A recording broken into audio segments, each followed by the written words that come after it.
Welcome, beautiful Paris Saint-Germain family. Now that match week 1 of the European top 5 leagues have finished, let's have our thoughts because I watched majority of the big games in this match week 1 and I will share my thoughts, the positives, the negatives we have of all the big European teams going into the new season. The first game to start off with the only game that was played on Friday was obviously Liverpool, one of the big favorites for the UEFA Champions League this season. Made so many signings, and obviously the favorites for the Premier League as well.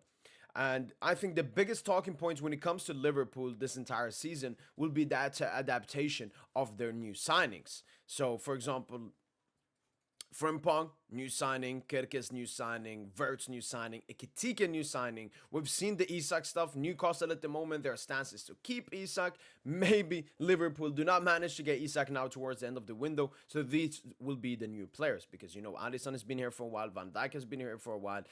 Salah has obviously been here for a while. And Gakpo, Soboslai, and Konate have been here a couple of seasons. McAllister as well. So it's all about the adaptation of the new signings. I think Frimpong is some of the Salah has to get more used to, especially the players around him. Frimpong playing a more Hakimi-esque role for Liverpool this season, making inward runs. And sometimes obviously on the outward, so that's something they have to be a little bit adapted to. Kerkes obviously with Frimpong pushing up similarly to PSG with Hakimi, Kerkes is staying more defensively, and I don't really know how he played at Bournemouth. I don't really know if he's more of an offensive left back or a defensive, but for the game that I watched, it didn't really suit him defensively. He's not a Nuno Mendes, so that's something, but he could obviously adapt to the position. It's something new that he probably hasn't played in his career. Iketika, obviously, not that much adaptation. He got that mentality in him, so he's just performing at a really high level early on, scoring the goal versus Crystal Palace in the FA Cup Community Shield final, and then obviously getting a goal and assist in this game. But the main adaptation for this team will be Florian Wirtz. Florian Wirtz obviously has so much pressure on him. Like he was getting slandered and destroyed on the Twitter timeline constantly. Why? Because he signed for 150 million euros and he's obviously going to have huge pressure on him. But one thing I want to say is Arne Slot and Liverpool need to understand this is their best player. This is their new main man. Yes, Salah and this, Salah and that. Wirtz is that guy in the number 10 position. They have to get him involved. I said this after the game. He had not enough touches. He 73 touches. I think Florian Wirtz, he has to be the hub. You got to look at Neymar at Paris Saint-Germain. You got to look at Messi at Barca. You got to look into what Yamal is somewhat turning into at Barca as well, even though it's off the wing.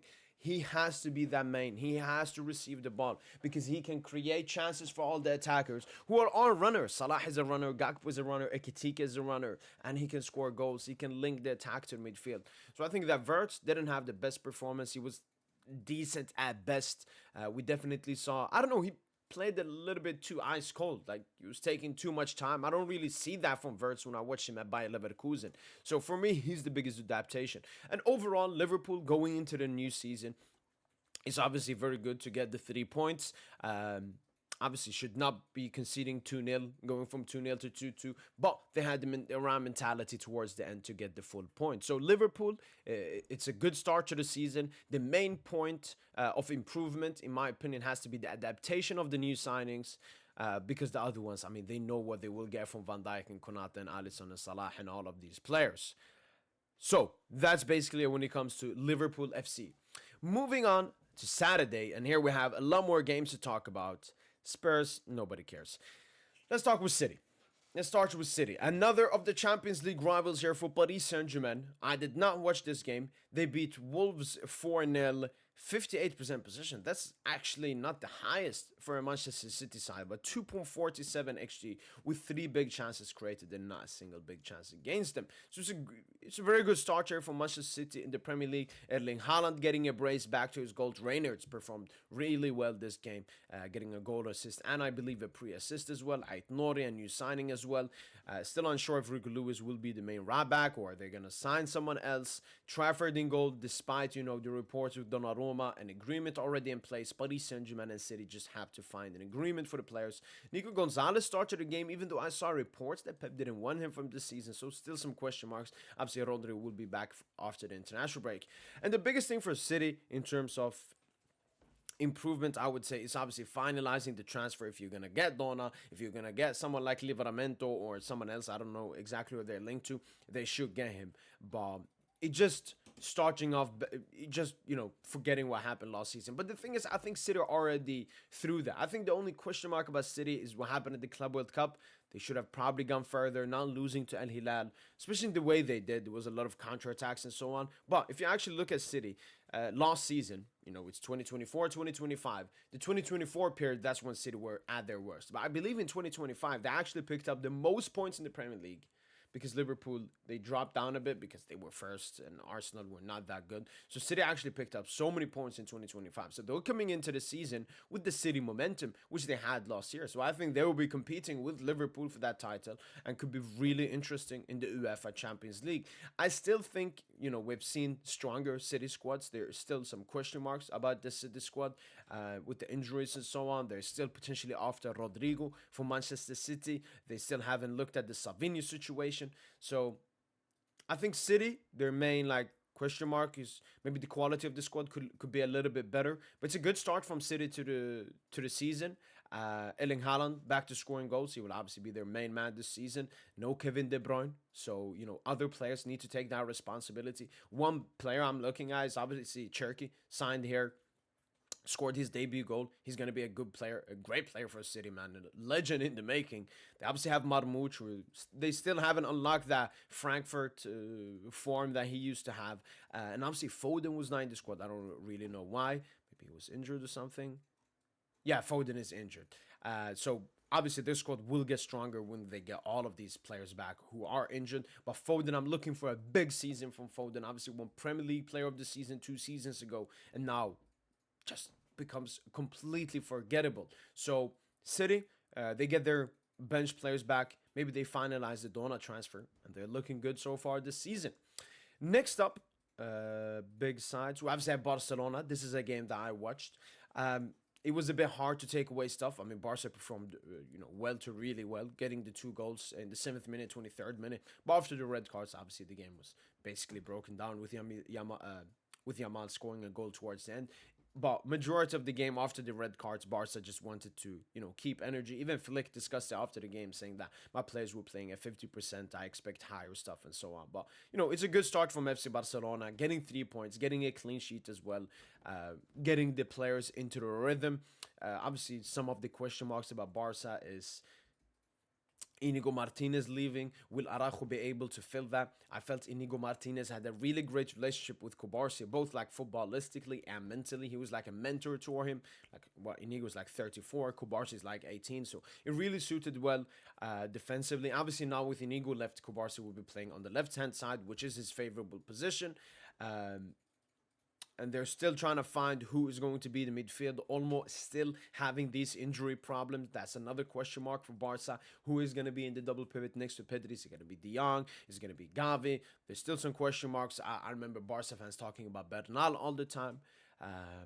Lewandowski obviously injured as well. But Barca, it really isn't that much to say because I felt them, PSG and Liverpool, I think Barca was the second best team in the world last season after Paris Saint-Germain, so they have less stuff to focus on and so on. They obviously strengthened the squad with a couple of new signings like Rashford, Rooney Bardghji, Juan Garcia, obviously, it looks good so far, and they've promoted some new players from the academy. So it's a good start here from FC Barcelona.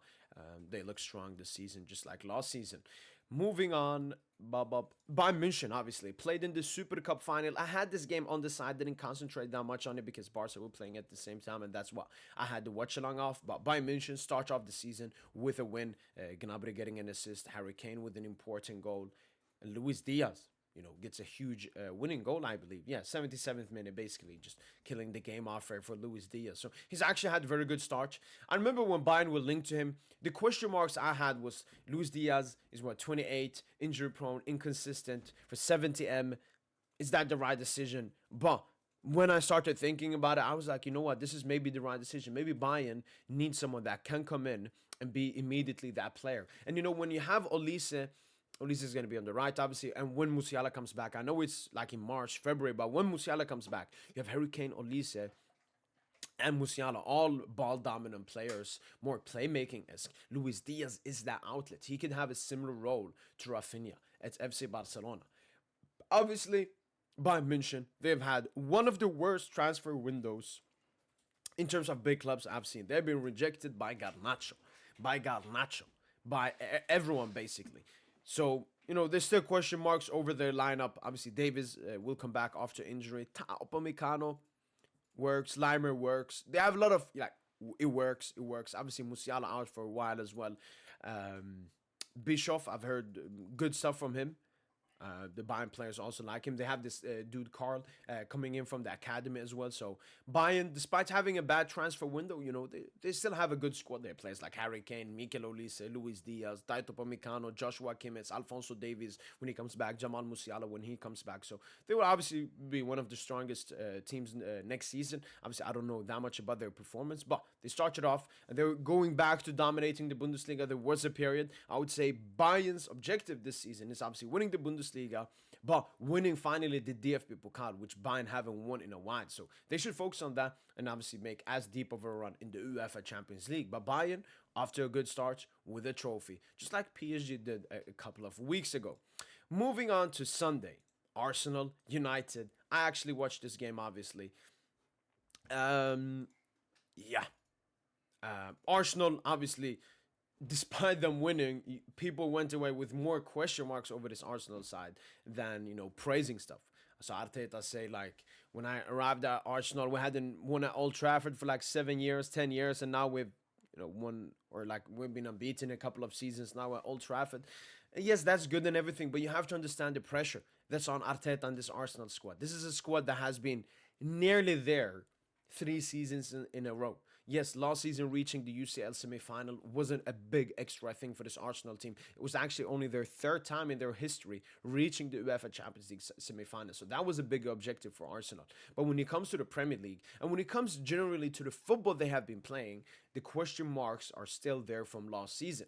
Because Arsenal going into the season, this was phase 6. This was the last season. If Arteta does not win the Premier League, there is no point in continuing this experiment. Because that's what people have to understand. Some people say, just give it time, and at the end, it will eventually arrive. That it does not work. There's no guarantee that Arteta will win the Premier League as long as you give him enough time and enough money and so on. They've signed Zubimendi, they've signed Gyökeres, but there are two big signings in this game, heavy question marks. Zubimendi, like, there was no ball playing. Arsenal didn't try to dominate the ball, control the game. That's why you buy a Zubimendi. They didn't try to do that. Just have another body in Rice if you're going to sit back and play more on the counter. Gyökeres didn't have a single shot on target. Obviously, that is blamed on the Arsenal, like, playmakers, midfield, and wingers. Didn't create a single chance for him. Arsenal obviously got the 3 points, which matters, but this is a 38-game season. There's 37 games left. Arsenal have to improve their performances. But I would say this, the main question mark for Arsenal when it came to Premier League and so on is actually they have an insane record against the Big Six. I think they haven't lost a game against the Big Six in their last 22 Premier League games, which is actually insane. So they're just doing what they've been doing. Arsenal's biggest thing will obviously be against the lower teams, against the shitter teams. Can they manage to get the points? And that's where Gyökeres and maybe Zubimendi will come into the game, which will be interesting to see. But apart from that, it's a good start for Arsenal, getting the 3 points against Manchester United, who looked very good, who have a much stronger squad than they used to have last season, and just play more, better football. That's it. So Arsenal still winning. David Raya having a sensational goalkeeping performance is always good to see. But it has to get better for Arsenal FC. Manchester United, a lot of good stuff to say about them. Played really well football. Even in the goal they conceded, I just think the football rules need to be changed. Like, first of all, I don't like if I'm the Premier League head of office and I'm seeing all the teams abuse corners, I'm changing something so they can't do it, because you're ruining the sport. Especially when they're pushing Bayern into the goal. Like, you gotta do some kind of rule change there. But United, it's off to a good start. Cunha and Buemo, their new signings, look good. We obviously saw Cesc score towards the end, but he was 100% fit and everything. Still question marks. Obviously, they're still looking for a midfielder next to Bruno Fernandes. They will try to fix that. Obviously, should be playing Diallo in this position. But it's a good start for Manchester United, who will be looking to potentially get top 6 spot in the league this season. After that, we can quickly talk about Atletico Madrid. Atletico Madrid being Atletico Madrid. As Chiellini said, it's the history of Atletico Madrid. I didn't watch this game, obviously. Atletico Madrid had 60% possession, 1.2, 1.10 XG, 15 shots, 4 shots on target, 1 big chance. Espanyol had better. The thing with Atletico Madrid, they scored in the 37th minute through an individual, beautiful free kick from Julian Alvarez. But after that, they just battled it versus Espanyol. I think one of the goals actually was a great header from Espanyol. Very hard for Atletico Madrid to save, but it's the same question marks. I mean, Almada new signing, Cardoso new signing, Baena new signing, Hanko new signing, and Ruggeri new signing. So there's still a lot of adaptation that needs to be had at Atletico Madrid, obviously. But dropping points and not having a good performance in the first match week against Espanyol, who nearly got relegated in La Liga last season. It's embarrassing. If I was an Atletico fan, I would be completely embarrassed with this squad. I even saw a report that Sirloth is going to leave the club after having a dispute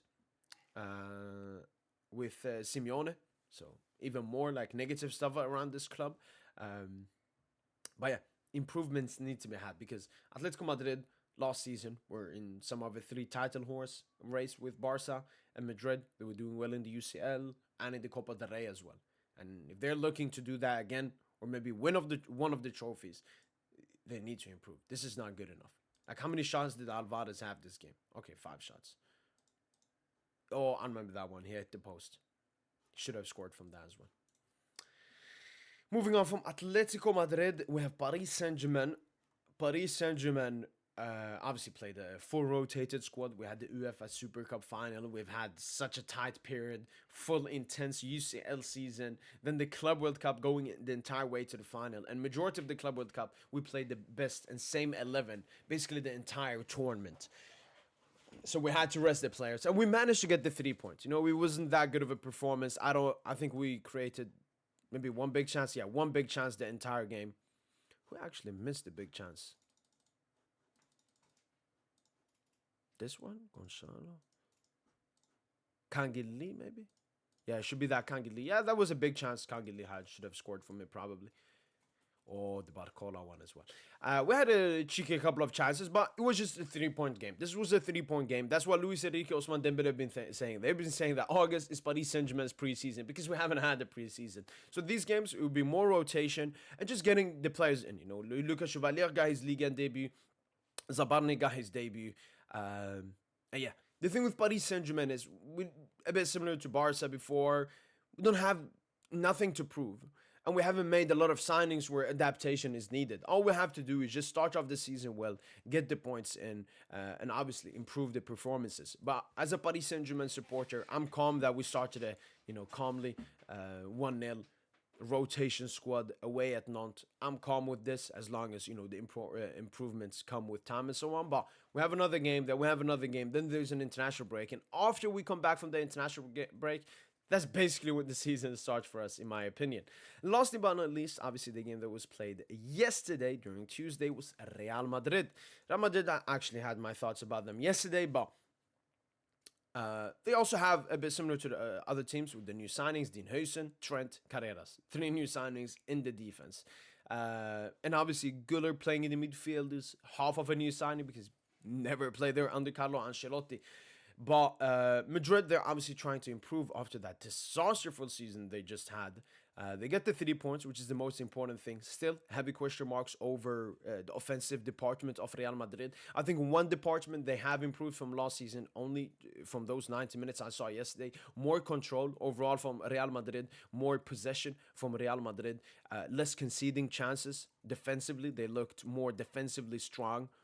Osasuna not being able to create a single thing, only 0.36 xg. So that was like improvements I saw from this Madrid team. But as I said, huge question mark still over the offensive metrics and the chance creation. A bit similar to when I mentioned about Arsenal and Gyökeres. Mbappe probably had a couple of shots today, but in this game, but still the chance creation need to be improved. And how many big chances did Madrid create? Only one big chance this game, which was the penalty that Mbappe scored. So that still has to be improved, but it's the first game. Xabi Alonso, new manager, is obviously all of the clubs that we have gone through, the only club that has a new manager. So Madrid under it's a process, obviously, improving game by game by game.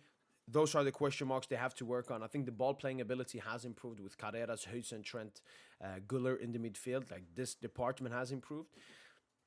Franco maybe should be the starter on the wing, especially if Rodrigo is going to leave. So Madrid still have 10 days left of the transfer window to fix and, put in stuff where it has to be and do what they have to do and everything. But that ends the video. Hopefully, you guys have enjoyed this video. I could do potential other videos like this in the future as well. But yeah, that's been it. Reviewed all the big clubs in Europe, see how they do. Interesting starts from everyone, and glad that I could watch a lot of them as well. So I'm better to talk about them.